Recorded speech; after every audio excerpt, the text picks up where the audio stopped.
look for these grand things. Yes. And it's this subtle stuff. And the more you do the subtle things, the more you make the small decisions in the right direction, then the big results happen. And before you know it, you're living mindfully and you feel good about it. You're not questioning it anymore. This is the Help Me See podcast, and I'm your host, Bianca MORRA. I'm an artist, an educator, and an anxiety-ridden mama who's obsessed with making meaning and art out of this one and only life. This podcast is about helping you see your life before it's gone. Like, really see it. I want to ask questions like, when does your now become your nostalgia?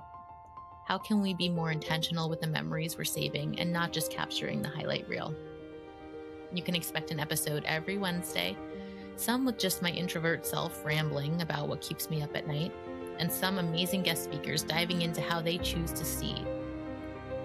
Something that seriously pains me is hearing, I wish I would have known how important that was at the time. I hate hearing that from others, and I'm scared to feel that for myself. I do feel like doing this podcast will be a comfort. I believe that if we continue having conversations about intention and awareness, that we can all live more fulfilled lives and create amazing work. I hope you leave each episode feeling inspired by your day-to-day with a deep peace of knowing that you're not missing it. So grab your coffee, settle in, and let's talk about everything that's right in front of us.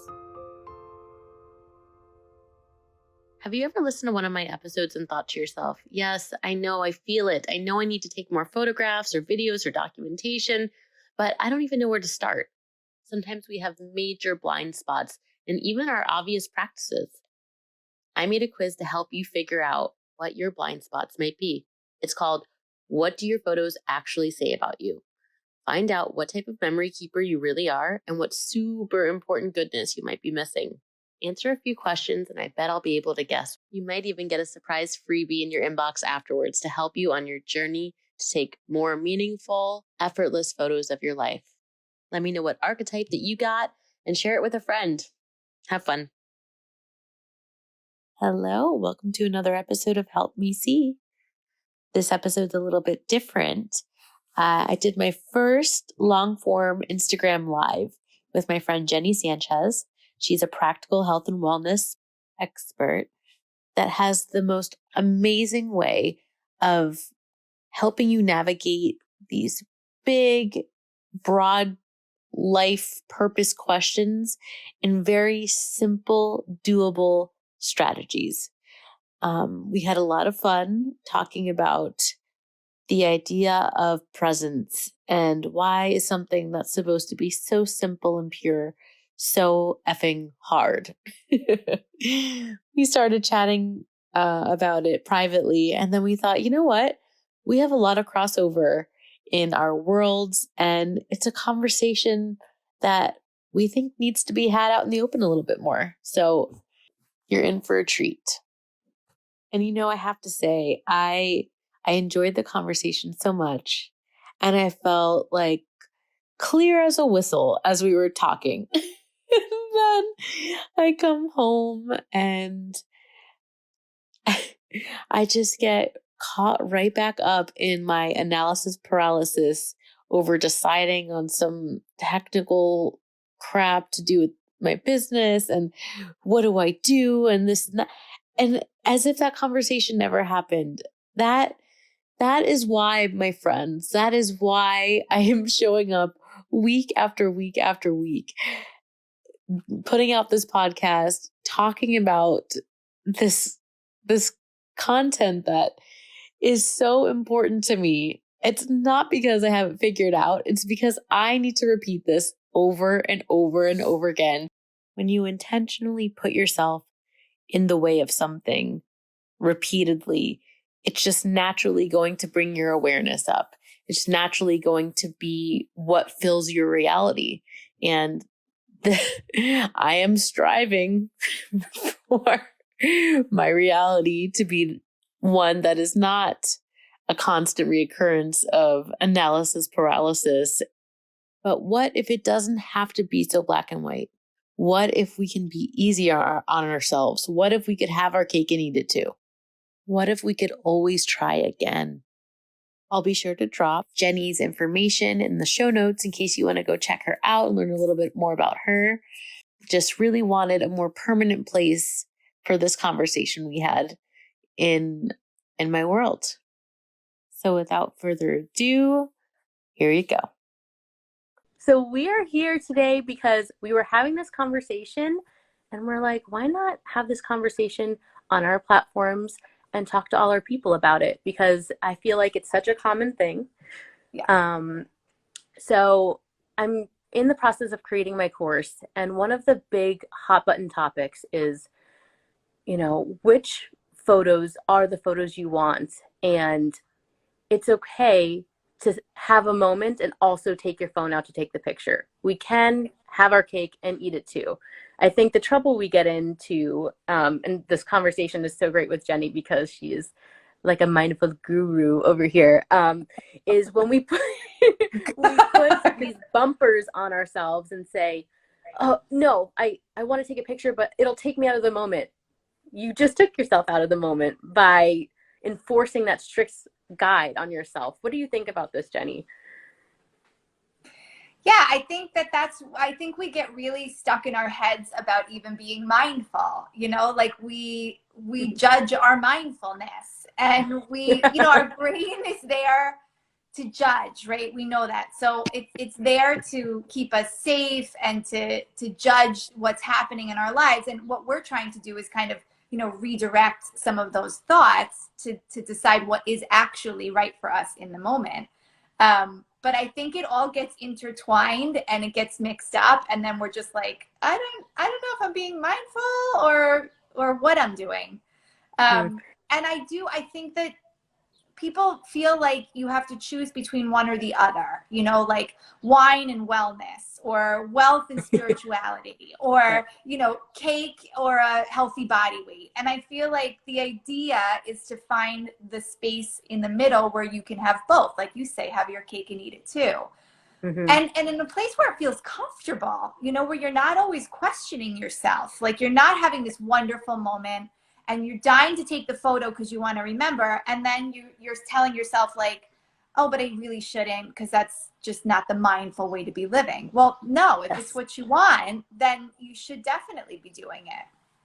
Yes. And doing what feels good, it doesn't have to be such a heavy question. No. It's just your gut. It's just your gut. Like I say, one of the things I'm really big on is that, and I am a hoarder of photos. I want all the photos.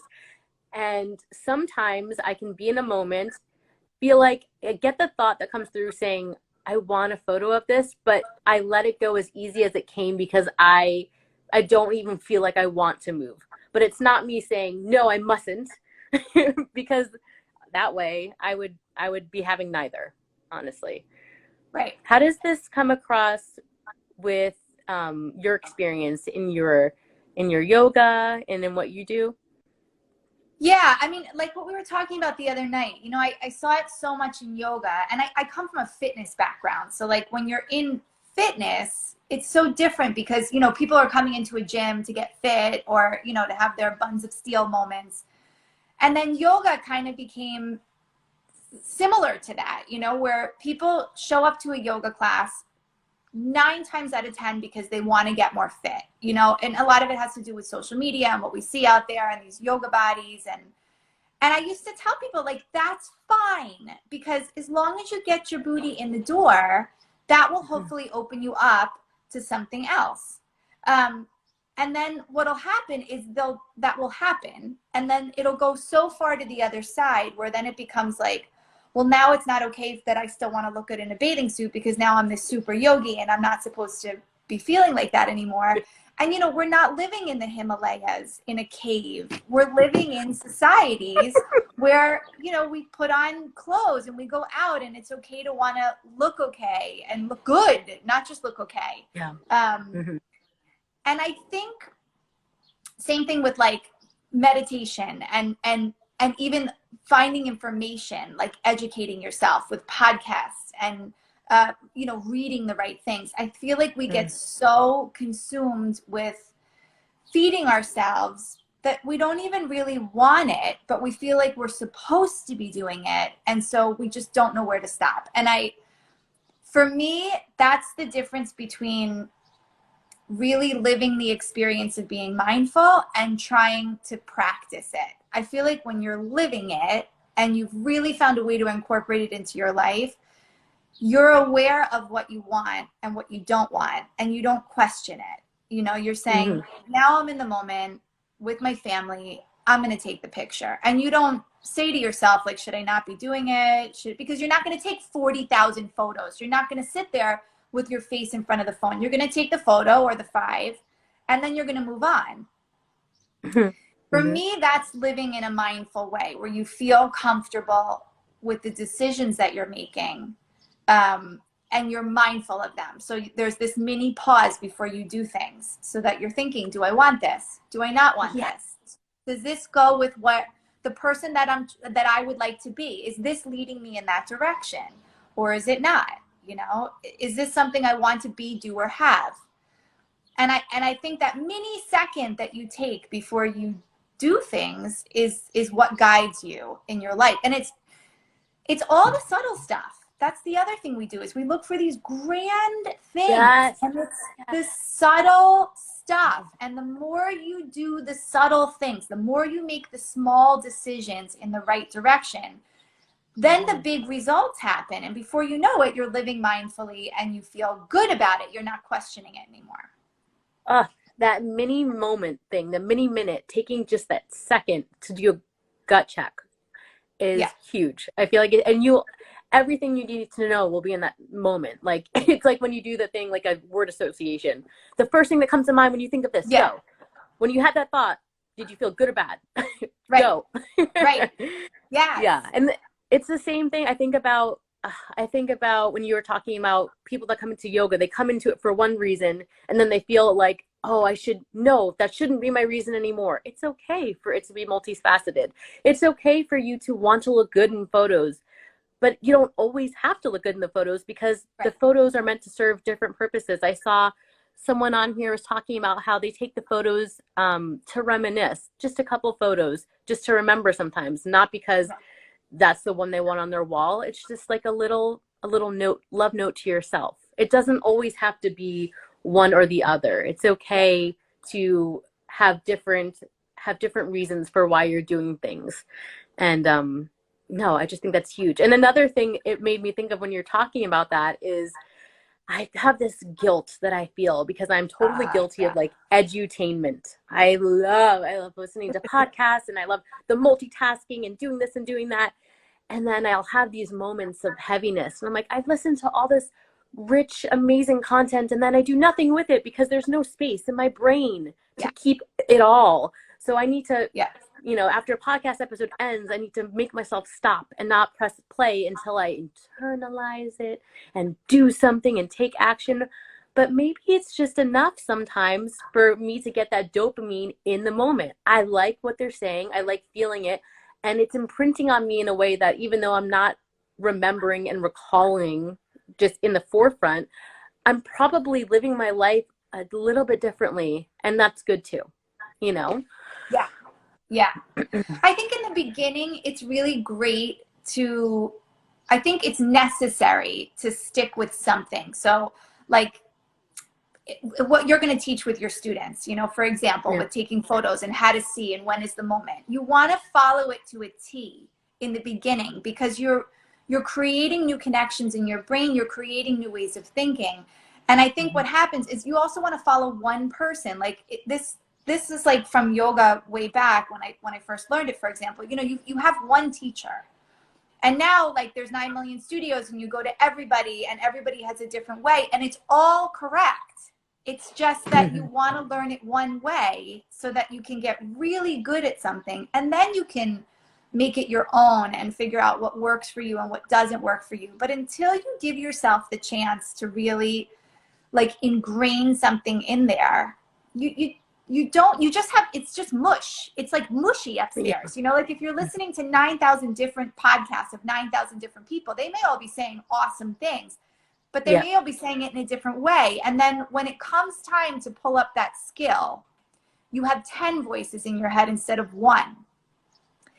So I feel like until you get comfortable with what it feels like, until you have the confidence to know that you're living the way you want to live, I feel like you follow one person or one system until you kind of get your sea legs, if you will, and then you move on from there. And, you know, I thought about this the other day because, you know, you think about like happiness. So I'm launching this course also, and I use that word happy a lot. And it gives me a little bit, I get nervous because, like, for me, being happy and peaceful does not mean that I'm walking around with a big fat smile on my face and I'm feeling like the Buddha all day long. I mean, anybody who knows me, I curse like a trucker, and like my patience is tested every 5 seconds, you know? But to me, like, being happy and peaceful means that I am fully confident in myself to handle the stress of life. So I feel like I have the skills available that when life gets hard, because it will, and when it's overwhelming and complicated, because that's how it is, I feel happy knowing that I have the skills to handle myself and that I trust myself to go in the right direction. And that makes me feel happy and peaceful. But it's not me sitting at home with my eyes closed, you know, meditating with a big fat smile on my face all day long. Like, that's just not it. So I think that that's what happens with all of these things, with mindfulness and all these words that we hear all the time now. It really takes practicing so much until you find that comfort zone. And then you feel like you can just ride it out. And that gives you a sense of being in the moment, you know, because you are taking that second, you are pausing, you feel yourself present and aware of what you want in your life and what you don't want in your life, and what worked yesterday and is not working today, and then you can redirect without it being so stressful. And, you know, it's not, and it feels like, okay, and then I can feel like the weight of that question, but what is the thing? What is the thing I should focus on? And it all boils down to what feels good. Like, when you're teaching yoga, it's like, today, are you going to do this? Or are you going to do that? What feels good? Today, what picture are you going to take? You know, is it your kid walking into school, or is it you crying because they didn't say goodbye? Like, what is the thing? Like, do you want to, is this picture for you? So it's probably a picture of the kid, or is the picture for your kid when he grows up? It's a picture of you crying and showing how much you care about him, you know? So it's like, and it's abundant. It's expansive. There's room for all of it, which is like the best part. There's room for all of it. The nuance. That's what we were talking about. That's the word. The nuance in your day-to-day and your decisions and what you keep and what you do and how you treat yourself. It's like, I mean, we all know social media, polarizing viewpoints are just, that's where we're heading. That's where we're at. Just invite more nuance into your life is what feels best for me. Yeah, and that's just one thing. It's just awareness.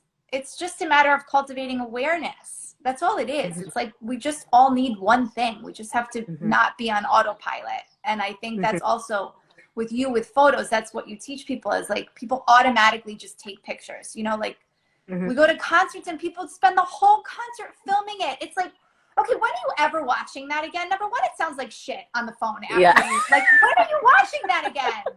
I don't understand. I just don't get it. Like, you know, and it's great to take the photo of your favorite band or a little mini video of you with your friend or whatever's going on, but the entire concert, 2 hours, you're filming the concert. And that's this, like, autopilot thing. But, and I feel like it comes from such a true place. It's like when it's just misexecuted. Like, it comes from a place where you're like, oh my God, I feel so good. Want to capture every moment. I want to remember this. Yes. Like, you don't want to remember it like that, but maybe for yourself, maybe it's a selfie, like a really cringy video of you just like jamming out, like taking the video of yourself, or maybe it's your shoes in like the muddy dirt of the mosh pit you're at, whatever. But take a minute and ask, what is it that I want to remember about this? Like, what, like, don't just automatically hands on the hip, smile, you know, like, what is it that I actually want from this moment? And take that And, and if you fuck up, try again tomorrow or in 10 minutes from now. Like, there's just so much room to do better and to not be so hard on yourself if you didn't make the right decision. One of my friends, she says this quote that made me feel so good. I don't know where she got it from, if it was an original from her, I don't even know. But someone that suffers from analysis paralysis like me, this felt so good. She says, make a decision and then make it right. And I'm like, oh yeah, whatever you decide, you could always adjust. Just do something. Like, don't just stay in that stuck place. Yeah, and again, it's just all around having the awareness of yourself and how you feel about things. And a lot of people just don't know. I think, like what you're saying, if people get stuck, they just don't know. You feel like, but I don't know what makes me feel good. I don't know what I want. We feel like we do, but when you sit down and really ask, a lot of people don't know. And that's why I think writing things and cultivating that when I'm in a situation, how do I feel? Am I really enjoying this? Am I not? Am I, taking those little, and I'm not saying to, sit with your friends and you're like a weirdo, being silent to see how you feel. I mean, you want to participate, but you do have that grace period to stop and think. And you can, that's the other thing, is knowing that you can always change it. So you make the decision and then you make it right. And we oftentimes feel like if we make the wrong decision, then we just let the whole day go. Like we do that so much with food. Like I'll eat something crappy for lunch and then I figure, well, I might as well just get it all in. And then I'll eat like 10 ice creams and a pizza because it's like, well, I already messed it up. I might as well just go for it. Yeah. But it's like, it doesn't have to be like that. You can just, yes, it's all or nothing, Mm-hmm. I think also having that mindset of knowing that you have this whole day to do it, and you can just keep rejoining the party every time you remember. And because we're human. We're not going to walk around fully aware all day long. It just doesn't, it's not realistic. It's not going to happen. It's not a place you want to set yourself up for. It's the idea that to keep reminding yourself.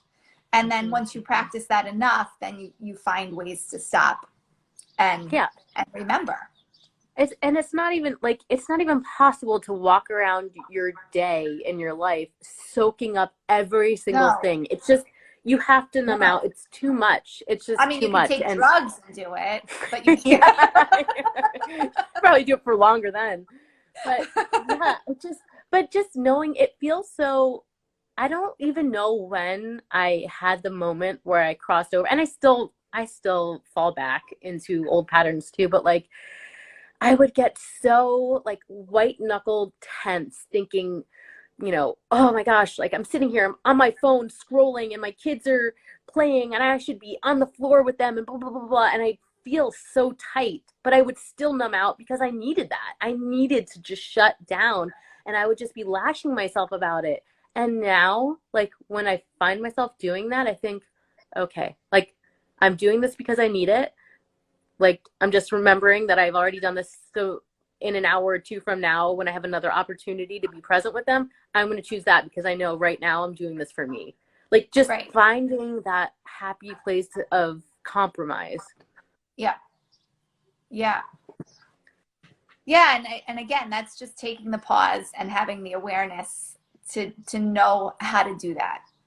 Do you remember when you kind of like felt like you had this like unlock moment where you're like, oh yeah, it doesn't have to be all or nothing. Like I can do both. Like, do you remember that moment where you just felt like, all right, enough of this. I'm done with the guilt.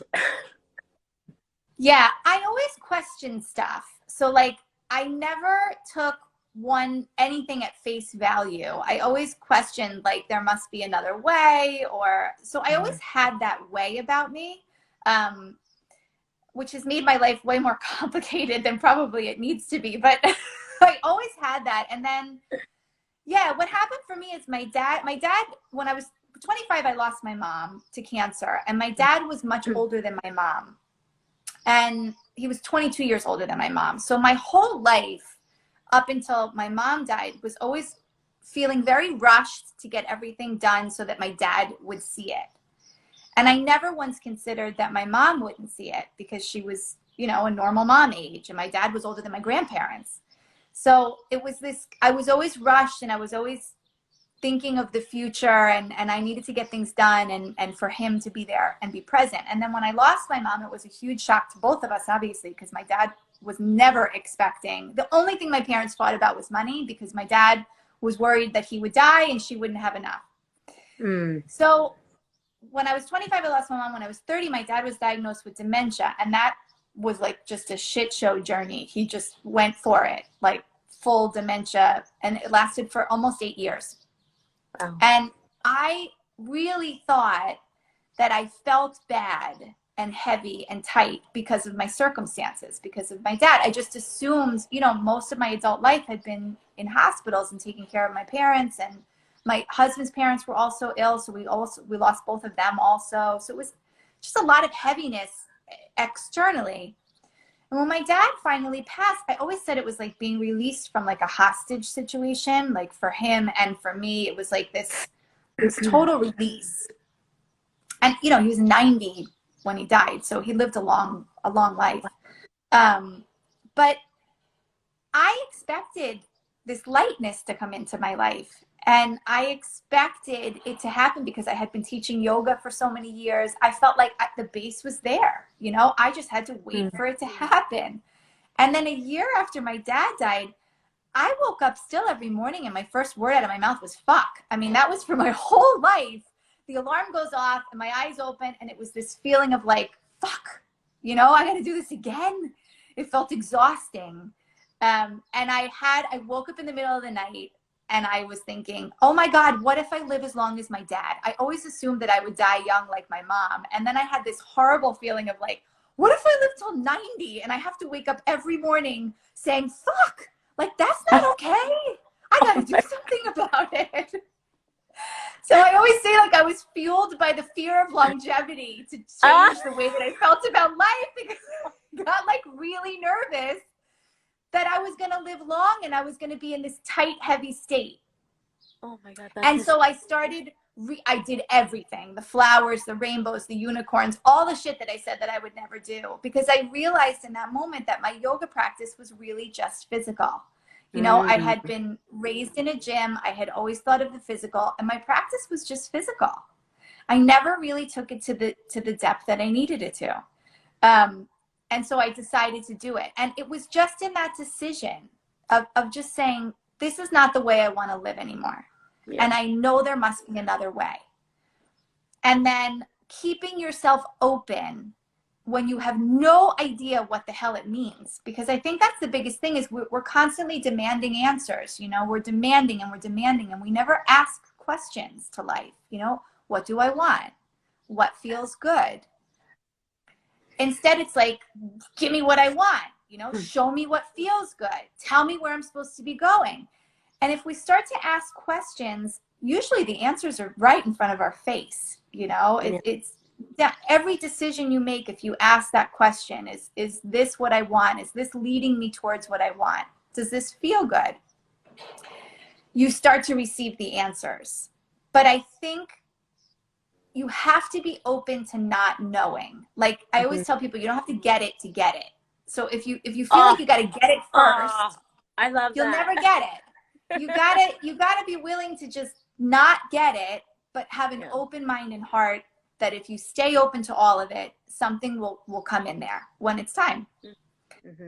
So I feel like, I had that moment, and it was really, I think people have to make a decision, you know, and I think that's what so many people don't do. It's not that they don't want to live mindfully or present, but they never really take the decision to say, I'm going to get uncomfortable and I'm going to do things that I don't do, or that I said I would never do, you know, or I maybe make fun of people for doing, and I'm going to give it a shot. I mean, I felt myself like chanting. I mean, you couldn't pay me to chant, you know, even today now, like that didn't work for me. But at one point I was like, all right, bring the chanting on. I'll do whatever it takes to move myself out of this place. And I think that's what you're showing people when you're showing them how to see, you know, it's really this idea of they want the knee-jerk reaction to take the photo, and you're saying, wait, think about what it is that you want to capture. What is it? And that, again, it's another question.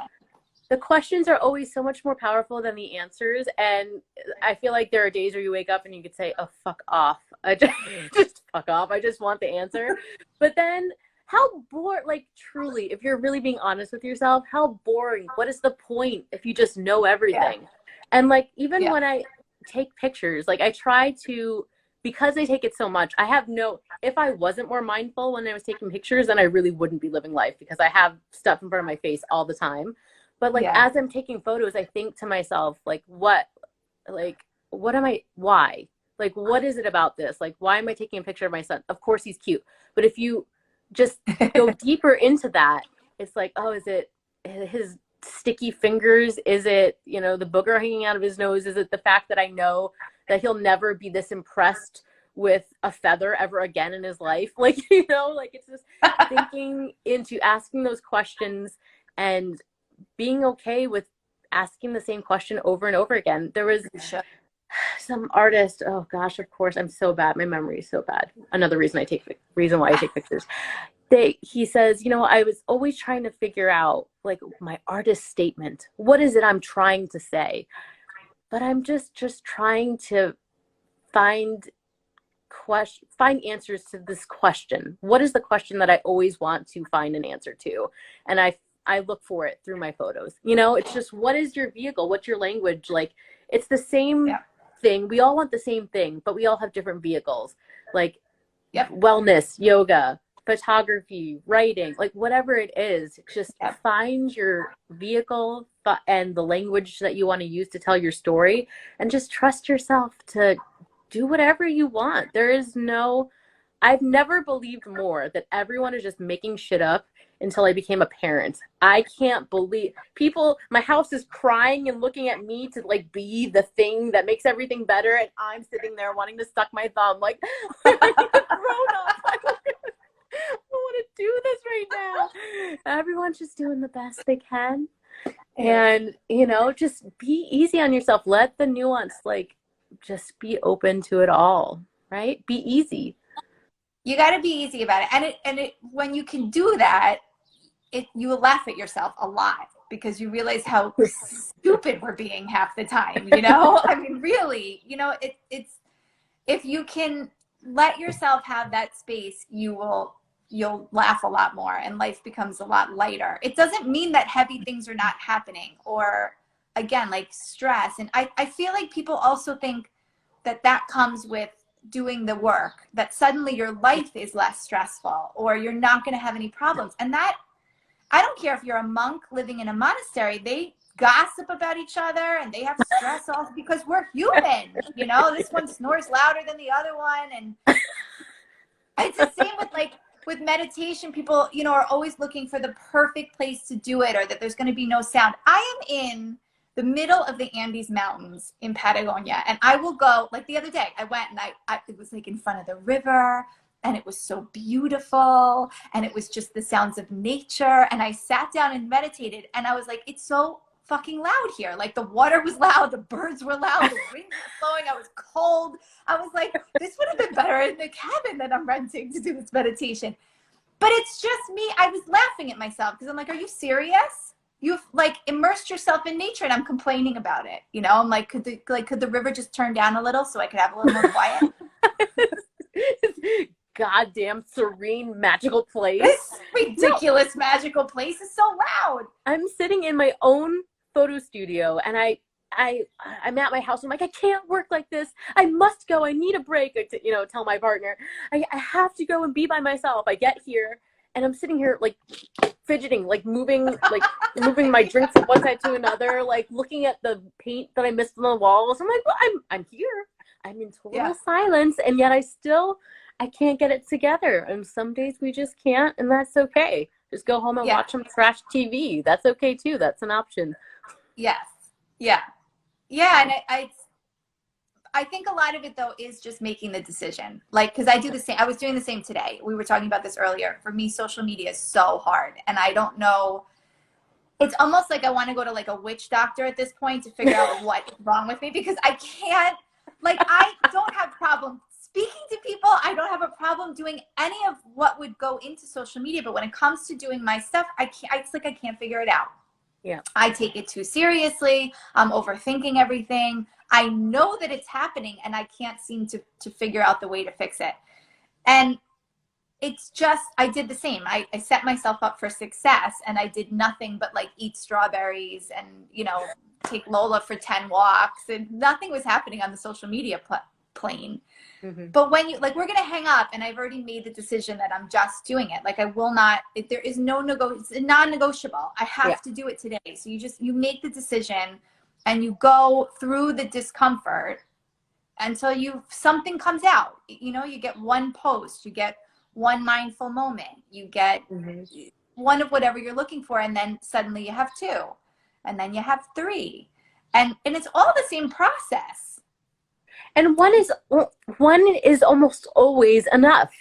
Like if I go on a photo shoot and I take, I have a heavy trigger finger. If I take 1,000 photos, if there's one that makes me just go like this, that's enough. That's enough. The most important moments of our life, they aren't these grand, like fireworks were in the air. It's just like the most specific little thing. And just reminding yourself that when you're mindful, you don't miss it. That's the thing. Like when you're present, when you're mindful, you just don't miss it. Like, and that's why I swear I've listened to a lot of people talk about a lot of things. I love lectures. And one thing that used to drive me up a wall is when someone's like, it's all already here. You just gotta see. And now I 1,000% know that. It's like you can live the same day, Ferris Bueller style, over and over and over again, and get a different everything each time. Yeah, and then when you allow yourself to be in the moment, and when you allow yourself to think of your day like that and your life, it becomes exciting. It all becomes exciting. And I think that for me has been the biggest takeaway. Because when I went out on this mission, when I woke up at 3 o'clock in the morning and I was like, oh my God, I could live to 90, and I scared the shit out of myself, I was so unimpressed with how unexcited I was every day. And I lived in a great apartment in Miami. I had a business. I have tons of friends. Like I had a good life. You know, I also think people feel like you have to be in a terrible state, or you could really love your life and still feel unexcited or uninvolved, or you're still going like something's missing. Yes.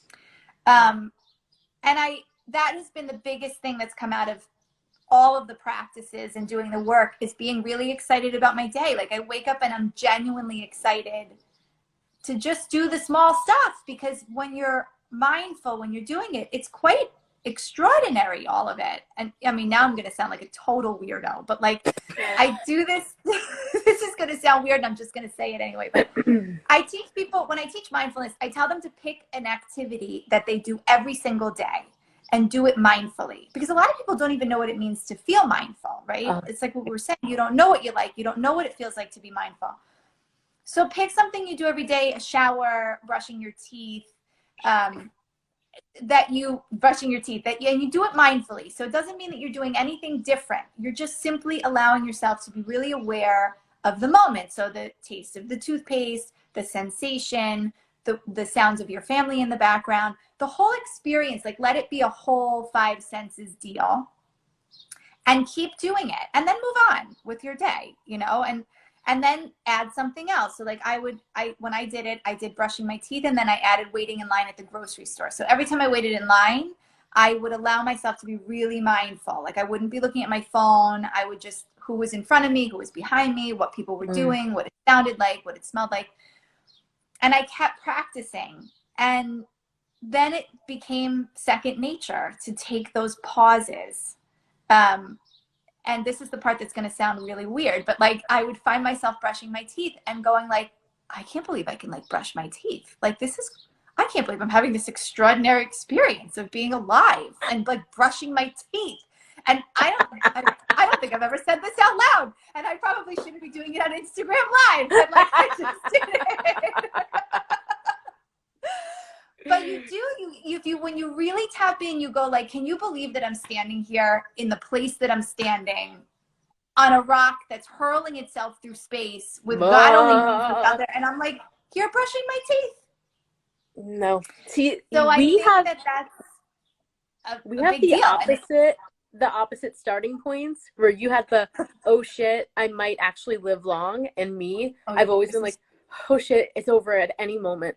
And you know, at any moment. I remember I was in like, I had my first ever existential crisis. I was like in middle school, and I just remember, and I have a terrible memory, but I remember laying in my bed and I was like staring at the ceiling, and for some reason I got like caught up in this, like, it was like a glitch in my brain, and I just kept thinking, nothing. Well, nothing. Like, what does it mean to die? Like, nothing. And I just kept going. I was like, oh, I just got really caught up in it. And I was like, oh my gosh. And I just became like obsessed with just really hurling myself into what matters to me, because I don't know when it's over, and I want everyone to know like what they mean and blah, blah, blah. Like, I mean, I was like I was saving my mom's greasy lunch notes. Yes. I was like just saving everything, and just like so much pressure. And it doesn't have to be that heavy. All it has to mean is that like you say the things that are important. You realize that there's impermanence in everything, and that just encourages you to live more, feel more, say more, and just be. Yeah. And yes. And most people are on your side of the fence. Most people are not looking for this experience to be over quickly. I was, like, when is this going to be over? Because I've seen enough. Yeah. And you're like, when that this was great, but I'm done. On my last nerve, I decided. This was awesome, but I'm good. And I still feel like that.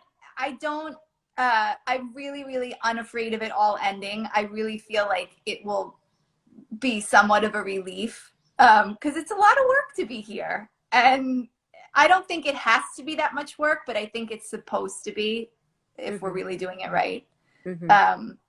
I think what I always tell people, like when we're doing yoga, if like always look at your face. If you're making like a scrunched up raisin monster face, you're trying too hard. Like your face should at least be relaxed while you're practicing. But I also think if we're too relaxed about it, then we're never pushing our limits and we're never growing. And then that's really the only point of us being here, I think, is to really grow. And that's different for everybody, to grow into their, true expression of themselves. But to find that and to take that path is not easy. It's way easier to be on autopilot and do what everybody else is doing and be sucked up by that. It's a way smoother ride. But it's a way more boring ride. It's dull. Yeah, it's dull and boring. And I always encourage people to do the things that scare the fuck out of you, because that's usually a sign that you're moving in the right direction. When you feel that horrible fear, you're moving in the right direction. If you feel really comfy, you gotta put your big girl panties on and make a move. Yeah, shake things up a bit. I remember I had a job. I was in there for 6 years. I loved it. I love the people I work with. It was fun. It was good. I remember there would be some mornings when I'd have a doctor's appointment, and I would get in the cab to go, or the Lyft or Uber or whatever, to head into the office, and I would look out the window at these people that were like at a cafe or reading a book, and I would have this like ache, like, oh, so jealous. I felt like I was like a caged animal, and I was like, why? I love everything about it. It's fine. But just because it doesn't have to be wrong to not be right. And when I got to the point where I wasn't with them, I got laid off, and I made the firm decision to like not go back to a 9-to-5. And then the universe tempted me twice. Damn it. I was like, no, I'm still not going to go with the safe route, even though I'm looking at my like beastly hungry boys in my house. I have to feed them so much. And, and just choosing this adventure of making the hard stuff work, it's so much harder, but so much better. And just being okay with that and knowing that just because something's harder doesn't mean it's not what you should do if that's what feels good to you. Yep. Yeah. Yeah, that's a big thing. I came all the way down here with, and so un-yogi like quite a few expectations on my mind. It was all planned out, and I was like, oh my God, I'm going to have this I'm going to do this, I'm going to do this, and it's going to feel like this, and then I'm going to eat this, I'm going to wear this, and I got down here and none of that happened. Like not one single thing that I had planned in my head went right. It all went wrong.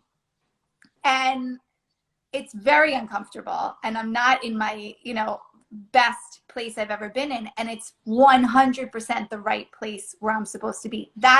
And that brings it kind of full circle to what I was saying about the happiness and the peace. And so the reason I brought this up is you said it doesn't have to be wrong to be right. Not to be right. Yeah. And like my girlfriend, I was talking to her the other day, and she's like, oh, I just want you to find happiness. And I was like, but I am really happy. Like just because I'm passing through something that's uncomfortable and weird, and I can't believe I'm living in the middle of nowhere by myself. But it doesn't mean that I'm not happy. It's and this is the all or nothing. We just came full circle, Bianca. Look at us. Look at us. Like a neat little bow. I mean, that was amazing. It's this all or nothing, and it's all mushed together. Life is a big mush ball of all of it. It is. And when you're doing it right, I think it's supposed to feel like that. And I think you are aware of that. It's your perspective is wider, right? So if you're having one experience that's not grand, you understand that that's not your entire experience. Right. So you have space to hold so much more.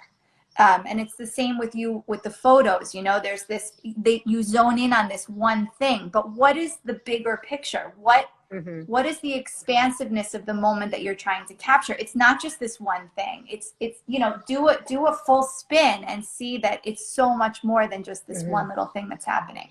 And photography, what an awesome way to make that really real life, because you can capture so much in a photo, and it says so much when you are seeing. Oh, it's like, I'm biased, but it's like magic to me. It's like, what thing that's like static and frozen can live so much through time? It changes. You look at it one day, you look at it next week, and it means something else to you, especially if you're taking the right pictures and you're not just taking, your yearly portraits. And it doesn't have to be, I hear a lot of, why even bother to take the picture? It doesn't do it justice. But like that picture is like an earmark for you, And so even just looking at it, even if it wasn't as gorgeous, nothing's as good as being and savoring and like feeling and tasting and that, but it's the next best thing, I would think, right? And so just seeing it just allows you to like relive it again in a second. And don't be discouraged that you're not taking the best, the most beautiful pictures. On my favorite pictures, when I think of all of the pictures I've taken, and I love my real photos, like with my good camera, but like some of my favorite photos in my life is like there's a picture that someone took on a shitty cell phone of my toddler like waddling down the aisle at my sister's wedding. I was up there with her. I wasn't able to take the photo. I could cry. It's just so cute. And I just like, of course I wish it was like on the best camera, but it wasn't. And that's fine.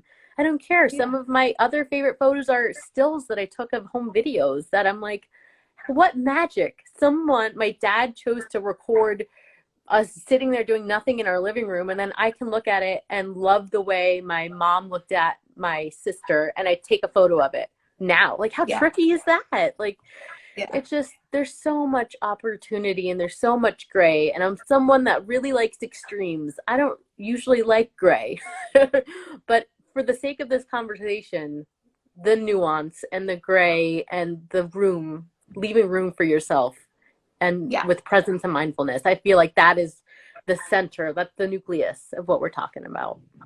Yeah. Yes. This was so fun. Was a good way to spend some time. Oh my gosh. I want to do it again. I'm so grateful for everyone that joined, and I know. Yay. This was really fun. It's so funny. We talked about something so simple, but I feel like we went on, and we could keep going on for like a month. Yeah, and we will. And we don't tempt us. We might. Oh my gosh. Well, I didn't even think about how to end this. This is my first Instagram live. You're a pro at this. How do we end this, Jenny? I don't know. I usually say namaste, and then I click the thing, hoping that they can't see me click the thing. Okay, Let's say namaste. Let's say namaste. Namaste. Namaste, but I'm gonna namaste, but I'm gonna click the thing. So corny. I'm sorry. Bye.